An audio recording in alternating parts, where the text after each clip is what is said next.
घरात 4 ते 5 लोक असतील तर 1 वाटी राजमा पुरेसा होतो. त्या हिशोबाने आपण 1 वाटी राजमा घेतला आहे. आता कडधान्य असलं तरी पण त्याला पण स्वच्छ पाण्याने धुवून काढायचं, कारण त्याच्यावर पण औषध मारलेलं असतं. स्वच्छ पाण्याने धुतल्यानंतर रात्रभर कडधान्य भिजणं खूप गरजेचं असतं, तरच ते फुलून येतं. कडधान्य भिजवताना नेहमी मोठ्या पातेल्याचा वापर करायचा, कारण कडधान्याची जेवढी साईज असते ते भिजवल्यानंतर त्याची साईज डबल होते. तुम्ही बघू शकता आता रात्रभर भिजवल्यानंतर छोलेची साईज डबल झाली आहे. आता एका कुकरमध्ये हे छोले काढून घ्यायचे आणि 2 तांबे पाणी घालायचं आणि चवीपुरतं म्हणजे 1 चमचा मीठ घालायचं आणि कुकर बंद करायचं आणि 4 शिट्ट्या करून घ्यायच्या.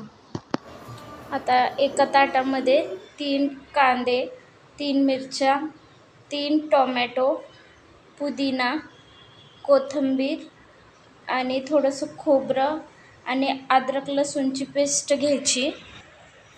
आता कढई गॅसवर तापवून त्याच्यामध्ये खोबऱ्याचे बारीक तुकडे करून घ्यायचे आणि ते भाजायचे.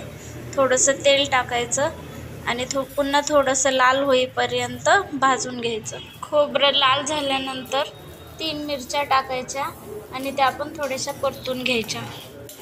आता त्यामध्येच 3 टोमॅटो जे आपण काढून ठेवले होते ते टाकायचे. त्याचा कलर चेंज होईपर्यंत त्याला चांगलं भाजून घ्यायचं.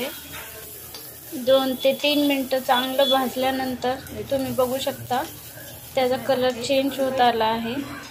खोबरं, टोमॅटो आणि मिरची याचा कलर चेंज झाल्यानंतर ते एका ताटात काढून घ्यायचं.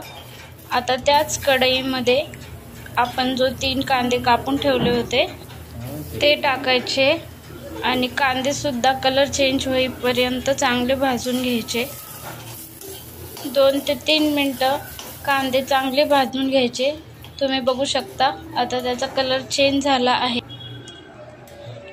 आता टोमॅटो, मिरची, खोबरं हे सगळं मिक्सरच्या भांड्यामध्ये टाकून घ्यायचं.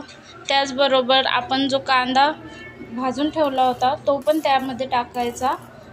त्याचबरोबर पुदिना आणि कोथिंबीर मिक्सरमध्ये टाकून घ्यायचं.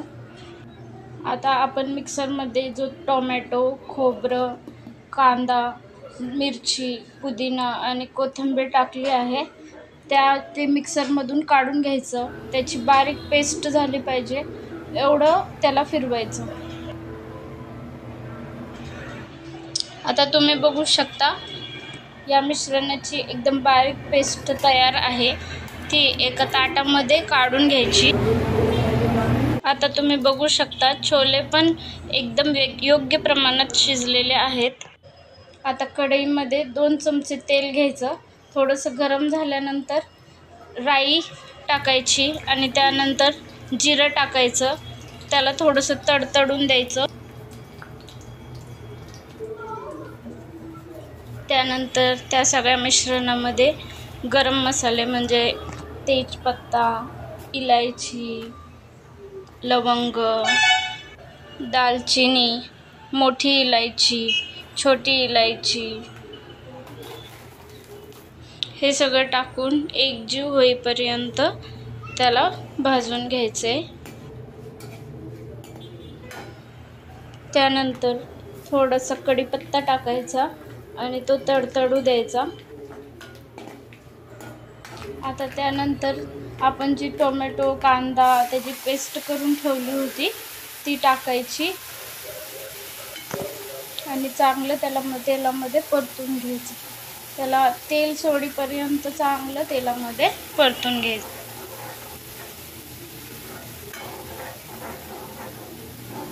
त्याचबरोबर आता अर्धा चमचा हळद टाकायची आणि अर्धा चमचा म्हणजे चवीपुरतं मीठ टाकायचं.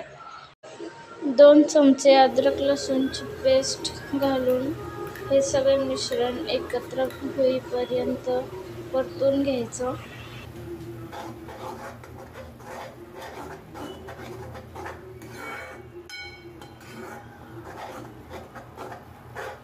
हे मिश्रण एकजीव झाल्यानंतर त्यामध्ये 2 चमचे छोले मसाला टाकायचा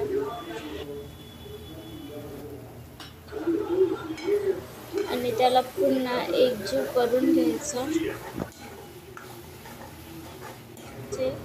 आता 2 चमचे मिरची पावडर घालून पुन्हा सगळे मिश्रण चांगले परतून काढायचे.